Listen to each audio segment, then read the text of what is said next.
Hi எல்லாருக்கும். இப்போ நம்ம தக்காளி தொக்கு தான் வந்துட்டு பண்ண போகிறோம். அதுக்காக நான் வந்து ஃப்ரெஷ்ஷாக தக்காளிங்கள்லாம் எடுத்து வச்சுருக்கேன். நம்ம இது எல்லாத்தையும் வந்துட்டு 4ஆக கட் பண்ணி இந்த மாதிரி குக்கரில் சேர்த்திக்கலாம்.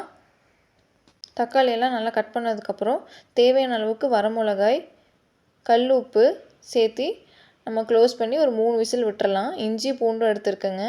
3 விசில் வந்ததுக்கப்புறம் பார்த்தீங்கன்னா உங்களுக்கு இந்த மாதிரி தண்ணி விட்டுருக்கோம். நம்ம தண்ணி சேர்த்தி வந்து குக்கரில் விசில் விட தேவையே இல்லை. இப்போ நம்ம அடுப்பில் வச்சு இந்த தண்ணி எல்லாத்தையும் வந்துட்டு நம்ம ட்ரை பண்ண போகிறோம். பாருங்கள் எந்த அளவுக்கு ட்ரை ஆகிருக்கு அப்படின்ட்டு. இன்னுமே கொஞ்சம் நேரம் வந்துட்டு வச்சுருக்கலாம். இப்போ இந்த அளவுக்கு ஆனதுக்கப்புறம் நான் ஆற வச்சிடுறேன். ஒரு கடாயில் வந்துட்டு நம்ம எண்ணெய் சேர்த்திக்கலாம். நல்லெண்ணெய், கொஞ்சம் கடலெண்ணெய் சேர்த்திட்டு எண்ணெய் காஞ்சதுக்கப்புறம் நம்ம இஞ்சி பூண்டு வந்துட்டு இடித்து வச்சதை வந்துட்டு நம்ம சேர்த்திக்கலாம்.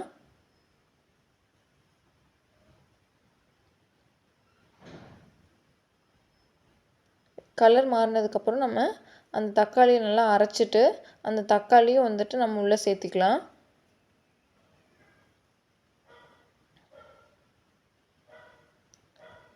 நல்லா மிக்ஸ் பண்ணி விட்டுறலாம்.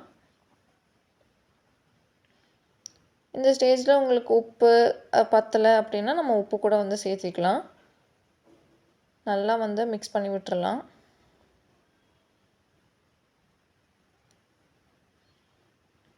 நம்மளுக்கு வடைச்சட்டியோட ஒட்டாமல் வந்துருச்சுன்னா வந்துட்டு நம்மளோட தொக்கு வந்து ரெடி ஆயிடுச்சுன்னு அர்த்தம். பாருங்கள் எந்த அளவுக்கு வந்துட்டு ஒட்டாமல் வருது அப்படின்ட்டு. நீங்களும் சப்பாத்தி, சாதம், தோசைன்னு வச்சு சாப்பிட்லாம். தேங்க்யூ.